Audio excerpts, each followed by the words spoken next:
भगवान जब अपनी लीला पूर्ण करके अंतर्ध्यान होते हैं तो 4 स्थानों पर अपनी शक्ति छोड़कर जाते हैं। रामस्य नाम रूपम च लीला धाम परात्पर एतत् चतुष्टयम नित्यम सच्चिदानंद विग्रह। नाम में, धाम में और ग्रंथ में रूप तो उनका ओझल हो जाता है, लेकिन तीनों में से भी केवल नाम ही बचता है। धाम की महिमा कम नहीं होती, लेकिन धाम का जो स्वरूप है वो थोड़ा सा हल्का हो जाता है। तो मूल है नाम। नाम पुकारिए। जैसे चौकी के 4 पाए होते हैं, आप एक पाए को पकड़कर खींचिए तो पूरी चौकी खींची चली आती है। भगवान का नाम लीजिए, रूप भी प्रकट होगा, धाम भी प्रकट होगा और लीला का भी दर्शन हो जाएगा।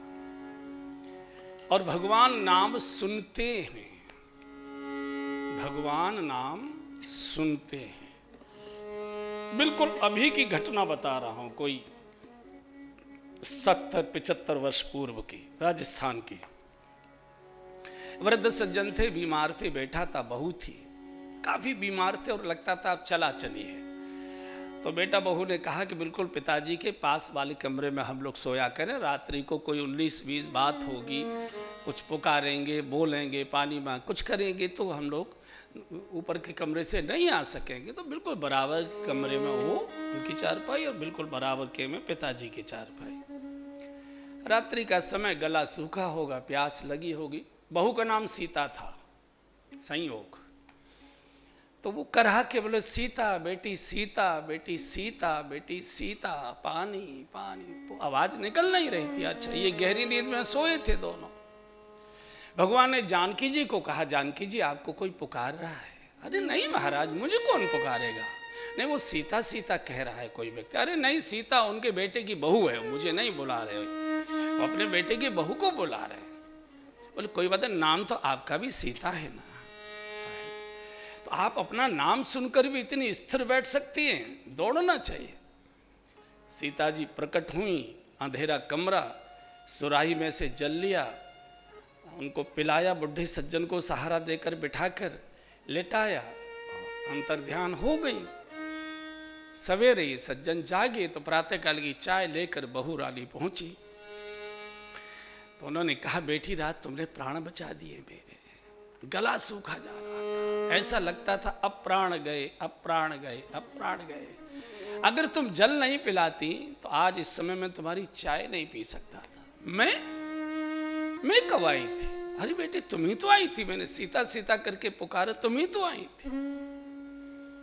बहुत जब आग्रह किया, नहीं बेटी तुम थी, तब समझ में आया कि सीता ये नहीं थी, सीता तो जनक दुलारी थी, भगवान श्री राम की भार्या थी। वो सुनते हैं। पुकार हमारी थोड़ी कम हो सकती है, इसलिए वहां तक पहुंचती नहीं होगी। ऐसा नहीं होता कि जिसने पुकारा, गजने पुकारो, दौड़ पड़े एकदम। और गोस्वामी जी ने लिखा है अंत में कि भगवान का नाम जिन्होंने भी लिया, ऐसा एक भी नहीं है जिसको सदगति न हुई हो। बिल्कुल अंतिम छंद। राम भी चाहे कि मैं अपने नाम की महिमा का बखान करूं, वो भी नहीं कर सकते। रामन सकई नाम गुण गाई, नाम महाराज को प्रणाम करब। गोस्वामी जी सीधे कथा में इतिहास की घटना का उल्लेख करते हैं। संवत 1631 चैत्र मास शुक्ल पक्ष नौमी तिथि मंगलवार का दिन श्री अवध में भगवान का प्राकट्य होने वाला है। गोस्वामी जी आज जन्मोत्सव का दर्शन करने श्री अवध पधारे। सरयू स्नान किया, हनुमानगढ़ी में माथा टेका, 12 बजे जन्मभूमि पर जाकर भगवान के जन्मोत्सव का दर्शन किया, प्रसाद लिया और संध्या के समय हनुमानगढ़ी के बिल्कुल पास ही एक स्थान है जहाँ गोस्वामी जी ने बैठकर वटवृक्ष के नीचे श्री राम कथा का लेखन शुभारंभ किया। संवत 1631। देखिए, भगवान श्री राम आते मधु मास में, नौमी तिथि मधुमास पुनीता। मधु माने शहद टपकता है उन दिनों में, चैत्र में मधुमक्खियां शहद एकत्रित करती हैं। बिना वर्षा के भी संपूर्ण वनस्पति नई नई किल्लियां छोड़ती है, नए नए पत्ते, सारा वातावरण फूलों से सुसज्जित हो जाता है। मधुमास, भगवान आते हैं मधुमास में और जानकी जी आती है माधव मास में।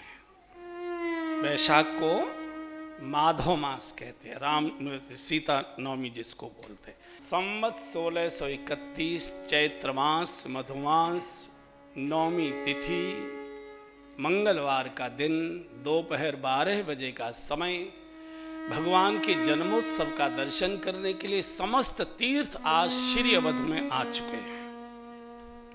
तीर्थ सकल तहां चली आवे, सब देवी देवता ऋषि मुनि परमहंस मनुष्य रूप धारण करके जन्मोत्सव के दर्शन के लिए जन्म भूमि के बाहर अपार मेला, अपार भीड़ है। गोस्वामी जी ने दर्शन किया, प्रसाद ग्रहण किया। संध्या का समय बटवृक्ष की शीतल छाया में विराजमान है और अब इस मंगलमयी कथा का शुभारंभ करते हैं। लेखन प्रारंभ हुआ, छंद लिखे, दोहे लिखे, सोरठे लिखे, चौपाइयाँ लिखी और धीरे धीरे धीरे धीरे ग्रंथ ये पूर्ण होता है।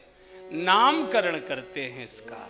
किसी ने पूछा, बाबा सीधे लिखो ना, ऐसे सीधे नाम लिखो। बोले नहीं, नाम नहीं लिख रहा हूं, तो बोले राम मिलन की सीढ़ी बना रहा हूं।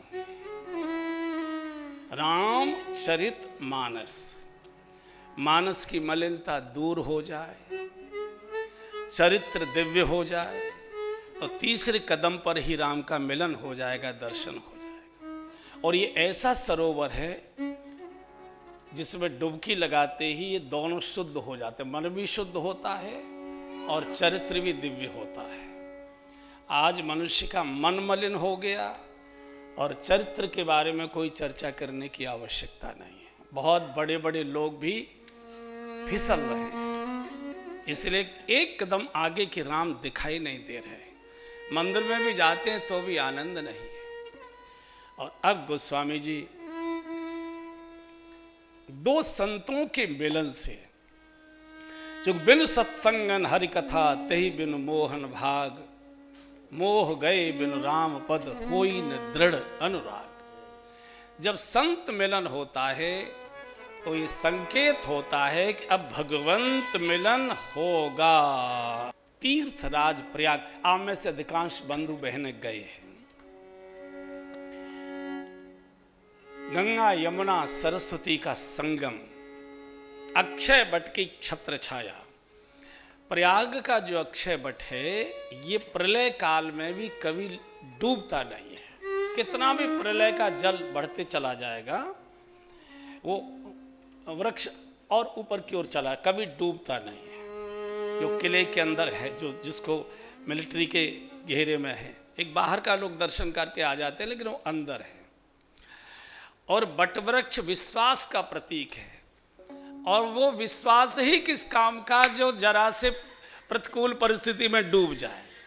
विश्वास का तो अर्थ है कि जो प्रतिकूल परिस्थिति में भी बढ़ता चला जाए, उसको विश्वास कहते हैं।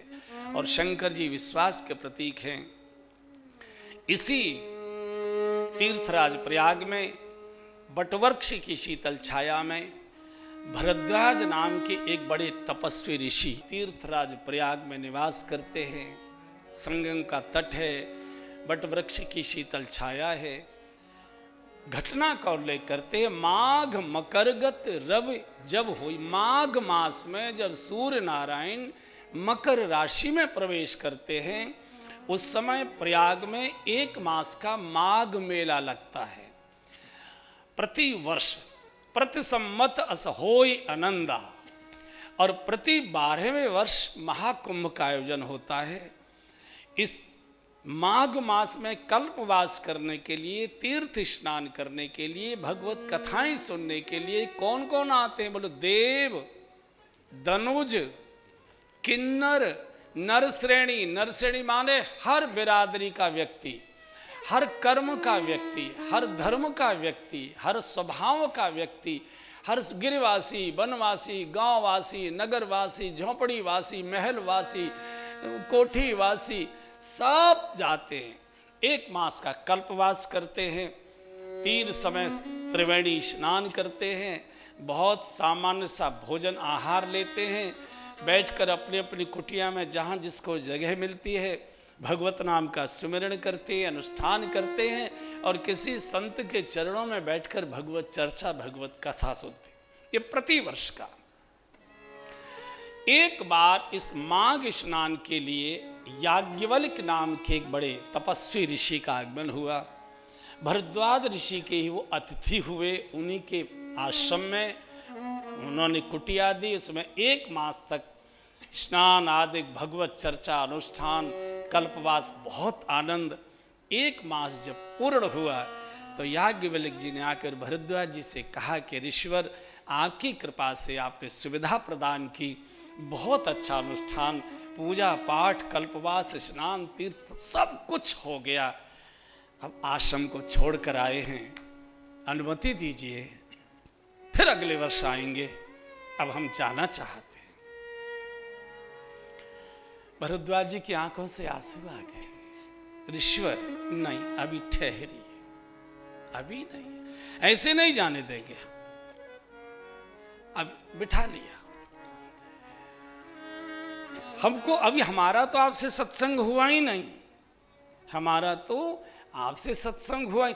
देखो, बिल्कुल चरण पकड़कर एकदम, जाग बलिक मुनि परम विवेकी, भरद्वाज राखे पद टेकी। अच्छा, संसारी लोग क्या हैं? बड़े चालाक तो होते ही हैं। जो कथा सुनते हैं, यजमान बनते, वो तो चालाक नहीं होते, नहीं तो बनते ही नहीं, वो तो बड़े सीधे सरल होते। लेकिन अब जैसे शादी विवाह में कोई रिश्तेदार आए तो क्या चाहते हैं कि रात वहीं भाग जाएं, तो होटल के कमरे वगैरह का किराया न लगे। फिर अब घर में सब माल आया है लड़के की शादी में, वो सब ठीक ठाक लगाना है, करना है, ये रहेगी कलेश तो बड़ी मुश्किल हो जाएगी। तो जब चलने के, अच्छा तो अब चलें, तो चाहते तो हैं कि चले ही जाना चाहिए था, ये पूछने की ज़रूरत ही क्या है। क्या कहते, देख लो कोई काम न बिगड़ता हो तो 2-4 दिन रुक जाओ। तो वो भी समझ जाता है कि जाने में ही लाभ है। किसी को रोकने की विधि बता रहा है साधु। भरद्वाज राखे पद टेकी, एकदम सिर टिका दिया। गुरुदेव कुछ दिन वास करे। मेरे मन में एक जिज्ञासा नहीं, एक प्रश्न है, एक शंका है। साधु को संदेह, शंका। देखिए, कितने बड़े महापुरुष हैं, उन्होंने ये चिंता नहीं कि लोग क्या कहेंगे। इतने माघ स्नान किए, इतने कल्पवास किए, इतने कुंभ स्नान किए, इतने बड़े ज्ञानी विवेकी, और उनको शंका और संदेह। तो आम आदमी की क्या बात होगी? नहीं, उनको कोई शंका नहीं है।